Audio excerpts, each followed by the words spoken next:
Sir నమస్కారం sir. నమస్తే అండి. సార్ 'పెదరాయుడు' సినిమా మోహన్ బాబు గారి కెరీర్‌లోనే ఒక మైలురాయిగా నిలిచిపోయిన చిత్రం అది. అప్పట్లో ఒక సెన్సేషన్ క్రియేట్ చేసింది. సో, ఆ ప్రభంజనానికి ఇప్పుడు 30 సంవత్సరాలైతే కంప్లీట్ అయిపోయింది సార్. మరి 30 ఏళ్ల నిన్న ఈ నేపథ్యంలో ఆ సినిమా విశేషాల గురించి సార్ మీ మాటల్లో. సినిమా విశేషాలేం కాదండి. ఆ సినిమా ఆడియన్స్‌కి చాలా ఎమోషనల్‌గా కనెక్ట్ అయింది అప్పుడు.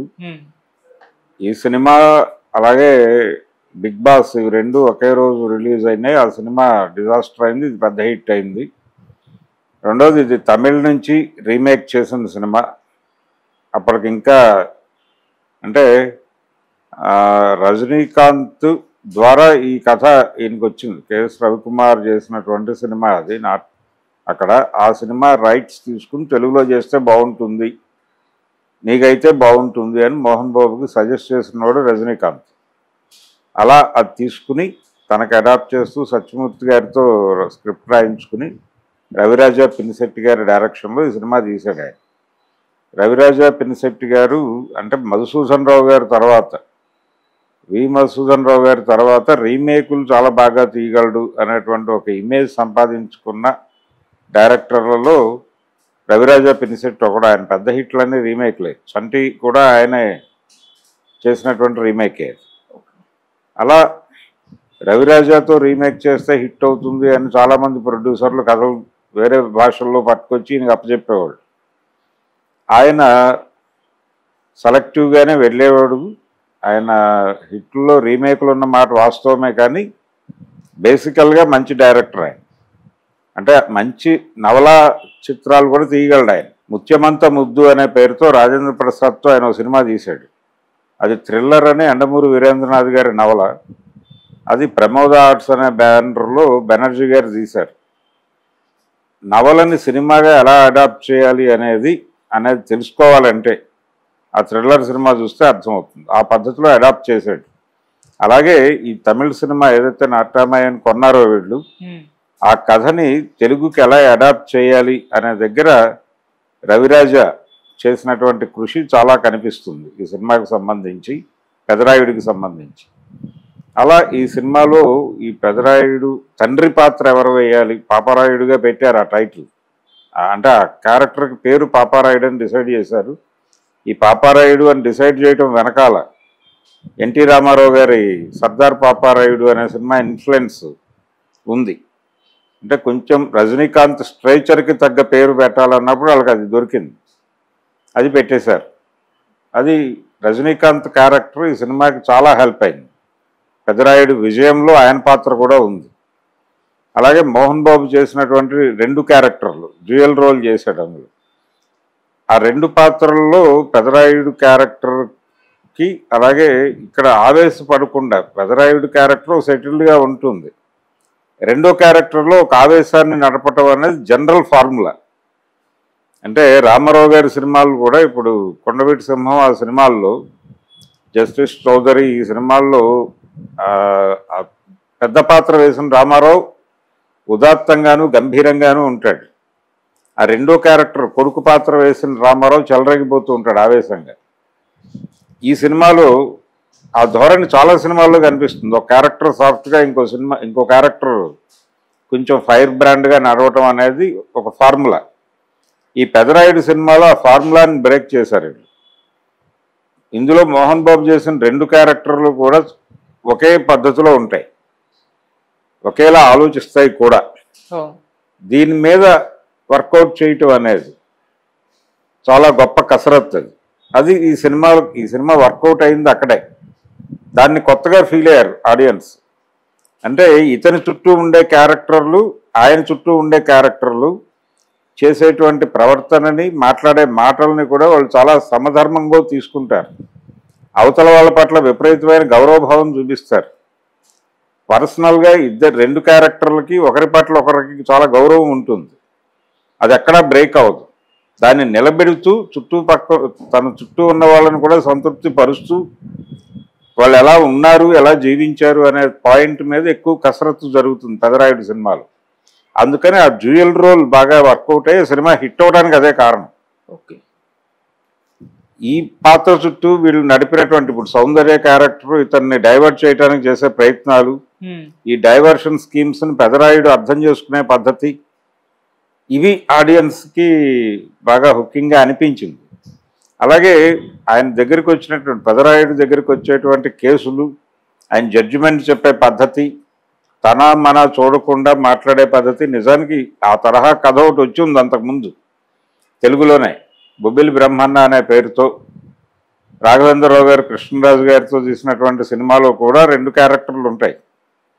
ఏది ఈ పెదరాయుడు తరహా బ్రహ్మన్న పాత్ర ఉంటుంది, బ్రహ్మన్న గారి తమ్ముడు పాత్ర ఇంకో యంగ్ కృష్ణరాజు, ఆయనకు ఒక పేరు జయసుధ గారు.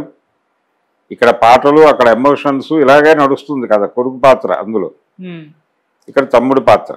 ఇలా ఆ ధోరణిలో ఒక సినిమా చూసినప్పటికీ తెలుగు ప్రేక్షకులు ఈ సినిమాకి బ్రహ్మరథం పెట్టారు. బొబ్బిలి బ్రహ్మన్న ఏ స్థాయిలో హిట్ అయిందో ఆ రోజుల్లో, ఈ పెదరాయుడు సినిమా దాన్ని మించి అప్పటికి ఉన్నటువంటి రికార్డులను బద్దలు కొట్టి నడిచింది. ఇది ఎందుకు ఇలా హిట్ అయింది అంటే ఇదే పాయింట్. ఈ క్యారెక్టర్ ఇలా, ఆ క్యారెక్టర్ అలా అని మోసపోయకుండా 2 ఒకేలా ఆలోచించేటువంటి పాత్రల మధ్య పరిస్థితులు కల్పించినటువంటి దూరాన్ని వాళ్ళు ఎలా అధిగమించారు అంటే 2 క్యారెక్టర్లు ఎమోషనల్ అవ్వవు, కానీ అయినట్టుగా కనిపిస్తారు అంతవరకే. అది వర్కౌట్ అయింది, అది ఆడియన్స్ కొత్తగా ఫీల్ అయ్యారు. అదే పెదరాయుడు సినిమా సక్సెస్ ఫార్ములా. అది తర్వాత అలాంటి ప్రయత్నమే ఆయన మళ్ళీ చేసినా కానీ వర్కౌట్ అవ్వాలి మోహన్ బాబు గారు. అదే రవిరాజతో ఆయన రాయుడు గారు అని ఇంకో ప్రయోగం చేశాడు. అది ఆశించిన స్థాయి ఫలితాన్ని ఇవ్వలేదు, కానీ మంచి సినిమాగా ఉంది, మంచి సినిమాగా నిలబడింది. ఆ తర్వాత రాయలసీమ రామన్న చౌదరి అనేటువంటి కథ కూడా ఇలాగే రజనీకాంత్ గారు సజెస్ట్ చేస్తే చేసినటువంటి కథే. అది నేరుగా ఆయన సురేష్ కృష్ణే డైరెక్ట్ చేశాడు ఆ సినిమాని. చేసినప్పటికీ అది కూడా ఒక మిక్స్డ్ ఫలితాన్ని ఇచ్చింది. రవిరాజతో మోహన్ బాబుకి మంచి హిట్స్ ఉన్నాయి. అలాగే ఎం ధర్మరాజు ఎంఏ అనే సినిమా కూడా రవిరాజా చేసిన సినిమాని, అది రీమేకే. అది కూడా ప్రాపర్గా వర్కౌట్ అయింది మోహన్ బాబుకి. అలా మోహన్ బాబు హీరో అయిన తర్వాత కొన్ని ఫ్లాపుల మధ్య అల్లుడు గారు ఎలా నిలబెట్టిందో ఆ రోజుల్లో, రాఘవేంద్రరావు గారి డైరెక్షన్లో వచ్చిన అల్లుడు గారు ఎలా మోహన్ బాబుని, అంటే ఆయన ప్రతిజ్ఞ తర్వాత హీరో అయ్యి మళ్ళీ విలన్ వేషాలు వేయటానికి వెళ్ళిపోయిన తర్వాత మళ్ళీ హీరోగా నిలబెట్టిన సినిమా అల్లుడు గారు. అల్లుడు గారు తర్వాత ఈయన ఇమేజ్ని ఆకాశానికి తీసుకెళ్లిన సినిమా పెదరాయుడు. ఆ పెదరాయుడు తర్వాత చేసినటువంటి ప్రయోగాలు కొన్ని కలిసి వచ్చినాయి, కొన్ని కలిసి రాలేదు. కానీ నటుడుగా ఆయన ఫెయిల్ అయిన సందర్భాలు తక్కువే మోహన్ బాబు. ఈ సినిమాలో పెదరాయుడు క్యారెక్టర్లో ఆ గంభీరత, అంతకు ముందు రెఫరెన్స్కి ఆయనకి రజనీకాంత్ ఆ సినిమాలో చేసినటువంటి క్యారెక్టరే రెఫరెన్స్ అనుకుంటే, రజనీకాంత్ కనిపించిన ధోరణిలో మోహన్ బాబు కనిపించాడు. మోహన్ బాబు కొంచెం డిఫరెంట్గా కనిపిస్తాడు. పాపారాయుడికి పెదరాయుడికి మధ్య ఆ వేరియేషన్ తీసుకురావడం కోసం డైరెక్టర్ చాలా కష్టపడ్డాడు. ఇలాంటి సినిమాల్లో జనరల్గా అదే తరహా గెటప్ వేసి తోసేస్తారు ఈ క్యారెక్టర్ని కూడా. కానీ అది చేయలే రవిరాజా. ఆ క్యారెక్టర్గానే ఉంటుంది, ఈ క్యారెక్టర్గానే ఉంటుంది. ఎక్కడ రెండింటినీ ఒకే క్యారెక్టర్గా మార్చే ప్రయత్నం చేయలేదు. తర్వాత ప్రతి క్యారెక్టరు కూడా ఈ సినిమాలో రియాలిటీ తెలిసిన తర్వాత రియాక్ట్ అయ్యి ఒక చిన్న కన్ఫెషన్ లాంటిది ఇస్తారు. ప్రతి క్యారెక్టర్కి పెట్టాడు. అది బ్యాడ్గా అనిపించే ప్రతి క్యారెక్టరు కన్ఫెస్ అవుతుంది సినిమాలో. ఇది కొంచెం ఆడియన్స్ని కరెక్ట్ చేసింది. ఇలా ఈ పాయింట్స్ అన్నీ ఉండటం వలన పెదరాయుడు సినిమా, అది తమిళ్లో హిట్ అయినా తెలుగులో అంత పెద్ద విజయం సాధించినా ఈ పాయింట్స్ అన్నీ ఉన్నాయి దానిలో. అందుకని మోహన్ బాబు గారికి అంత పెద్ద విజయం సాధ్యమైంది. నిజానికి ఆ టైంలో వినిపించినటువంటి మాట ఏంటంటే, బిగ్ బాస్ అనే సినిమా, ఆ సినిమా ముందు ఈ సినిమా వేయటం, ఇది మోహన్ బాబు కొంచెం ఫ్లాపుల్లో ఉన్నాడు అప్పుడు. ఈ ఫ్లాపుల్లో ఉన్నటువంటి మోహన్ బాబు అంటే ఆయన కేఎస్ ప్రకాష్ గారితో ఒక సినిమా తీశాడు, చలసన్ గోపి ప్రొడ్యూసర్గా, అది ఆడలేదు. అంతకుముందు ఒక ప్రయోగం చేశారు, అది ఆడలేదు. ఆ క్రైసిస్లో వచ్చిన సినిమా ఇది చిరంజీవి సినిమా మీద వేస్తున్నాడు, ఆయన హిట్ ట్రాక్లో ఉన్నాడు. ఈ టైంలో అతని మీద సినిమా వేయటం కరెక్టా అనేది ఒక చర్చ జరిగింది. కానీ తను సాహసించి ఒక అడుగు ముందుకు వేశాడు. వేసిన తర్వాత సినిమా రిజల్ట్ ఈ సినిమాకి పాజిటివ్గా రావటం, ఆ సినిమాకి నెగిటివ్గా రావటం, ఇన్ని జరిగి అతను ఒక రకంగా మళ్ళీ మోహన్ బాబు తిరిగి అల్లుడు గారి తర్వాత హీరో అయిన తర్వాత మళ్ళీ ఆయనకు ఒక పెద్ద రేంజ్కి తీసుకెళ్లిన సినిమా అయితే పెదరాయుడు. పెదరాయుడు తర్వాత ప్రతి సినిమాని ఆ స్థాయిలోకి తీసుకెళ్లాలని ప్రయత్నం చేశాడు, కానీ ఏ కారణం చేతో అది అలా వర్కౌట్ అవ్వాలి.